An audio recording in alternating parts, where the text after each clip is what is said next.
Find the zeros of the quadratic polynomial 5x² minus 4 minus में 8x, यानी किस पर दे रखा है जो आपका पोलिनोमियल, ये कुछ ऐसा दे रखा है आपका यहाँ पे कि fx इक्वल टू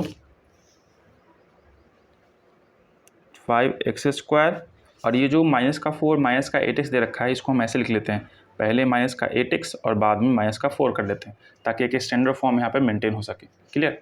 अब चलिए इसको जब कंपेरिजन कीजिएगा यहाँ पे कि ax² प्लस का bx प्लस का c से, तो आपको यहाँ पे क्या मिलेगा, a का मान हो जाएगा आपका 5, b के लिए हो जाएगा आपका नेगेटिव का 8 और c के लिए हो जाएगा नेगेटिव का 4।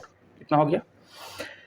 अब इसका मिडिल टर्म तोड़िएगा तो 5x² माइनस का 8x माइनस 4 बराबर में 0 लेना है, इसका रूट्स निकालेंगे, जीरोज निकालना हो तो 0 के बराबर कर लीजिए।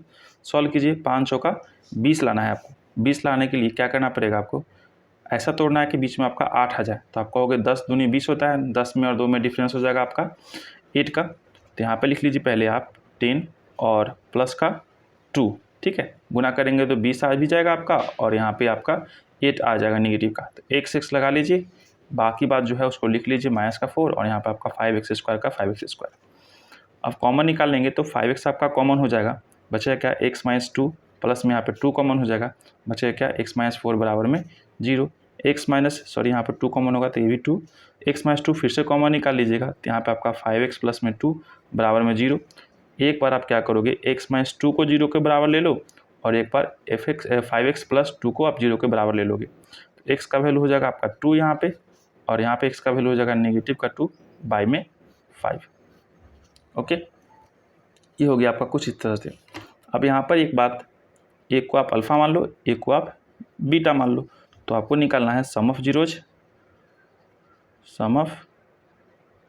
Zeros that means alpha plus beta, और एक निकालना है आपका प्रोडक्ट ऑफ जीरोज। ये क्या निकालना है बच्चों, प्रोडक्ट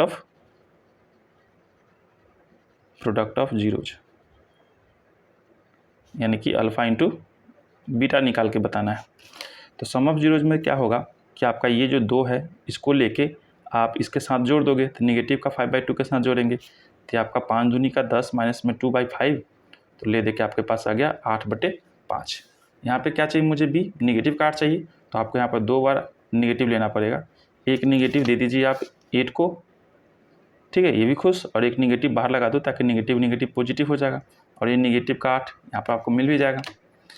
अब चलिए ये चीज़ तो हो चुका है आपका। अब यहाँ पे देखेंगे तो एक आपका नेगेटिव लगा हो तो नेगेटिव रहेगा, और एक आपका नेगेटिव का जो 8 आया है ये किसके लिए आया है, b के लिए है तो b, और 5 किसके लिए आया है, a के लिए है, तो यहाँ पर आप a लिख लो। हो गया आपका माइनस b बटा a। माइनस b बटा a का मतलब कोफिशिएंट ऑफ x नेगेटिव का और कोफिशिएंट ऑफ x²। और इधर प्रोडक्ट में देखेंगे आप 2 का गुना लगाएंगे माइनस का 2/5 से, तो आपका नेगेटिव का 4 बाई में 5। अब नेगेटिव का 4 आपको कहाँ दिख रहा है, यहाँ पे दिख रहा है, तो ये आपका c वाला पार्ट हो जाएगा c, और 5 कहाँ पे दिख रहा है, यहाँ पे दिख रहा है, तो ये आपका a वाला पार्ट होगा, तो ये आपका c/a हो जाएगा, यानी कि c कांस्टेंट टर्म और a हो जाएगा आपका कोफिशिएंट ऑफ x²। चलिए नेक्स्ट क्वेश्चन देखिएगा।